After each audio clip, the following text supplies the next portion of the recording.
ពួកគាត់តាមផ្លូវអាយុប្រហែលនេះកូនហើយយកមកដួលសុខភាពយកមកធ្វើអីកូនចាក់វ៉ាក់សាំងឥឡូវនេះសម្លៀកបំពាក់ទីរក់នេះគេប្រគេននៅវត្តថាបើសិនជាព្រះអង្គដាក់ទានឲ្យអ្នកណាក៏ដាក់ទៅចុះណាថ្លៃទៅ$1-2កន្លង10000ចាំបងដាក់ទានឲ្យបងអូនណាហ្នឹងថាជាឪពុកម្ដាយហ្នឹងហើយមានប្រពន្ធតែមួយហ្នឹងទេប្រកបហ្នឹងហើយនេះថាវិការតែងទៅលើទៀតណាយករបស់ហ្នឹងទៅប្រើប្រាស់ហ្នឹងណាជួបបណ្ដំចាស់ទៀនដែលបានឲ្យសម្លៀកបំពាក់ទីរក់នឹងឥឡូវបានជូនដល់បងស្រីបងប្រុសតែជាម្ដាយពុកឲ្យទៅចាំទៅណាសុខសប្បាយតាមផ្លូវរហូតដល់ទីអាខានវិញណា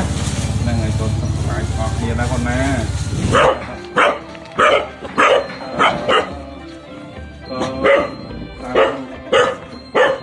សុខសប្បាយទេញោមអូមួយថ្ងៃកាត់មួយថ្ងៃក្រោយ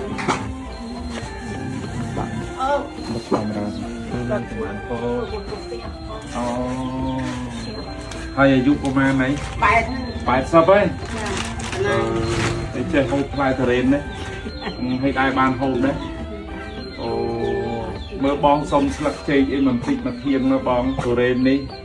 ក៏ព្រះអង្គបិចថាវ័នលោកទិញទៅគេនៅស្មានៅវត្ត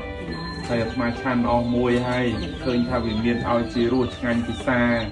ហើយអាត្មាក៏ដាក់តាមឡានទៅធ្វើដំណើរតាមផ្លូវថាបើសិនជាជួបនរណាមានភ័ព្វវាសនាត្រូវបានទៅរៀននឹងហូបអាត្មានឹងជូនភ្លាម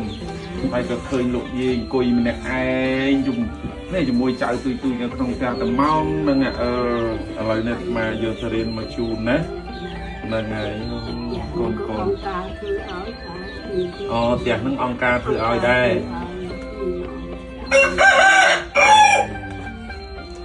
អូទៅរៀនល្អណាស់ញោមឥឡូវហូបឆ្អែតម្ដងមើលនេះកូននេះកូននេះមកចិត្តកូនយកទៅហូបឲ្យឆ្ងាយពីយាយតិចណាកូនណាបានបីឲ្យមនុស្សចាស់ហូបបានច្រើនហ្នឹងមកជួយដាក់ពេញមាត់ហ្នឹងហើយផ្អែមនេះបងផ្អែមដូចទុរេនទុំហ៎ឆ្ងាញ់ហ៎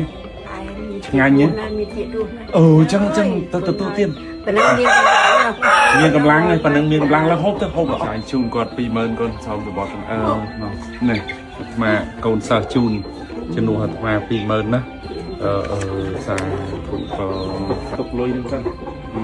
មកហូបថ្មីទៀតនេះថ្មីមួយទៀតលោកសល់គ្រាប់ទៅអស់ក្នុងគ្រាប់ហើយតាមហូបទៀតហ្នឹងហើយហ្នឹងហើយនេះប្រាក់រង្វាន់ហ្នឹងដែលខំហូបអស់ហ្នឹងនេះអត់តែបានទូរេនហូបទេតែទេពូរបស់នឹងវាថ្លៃ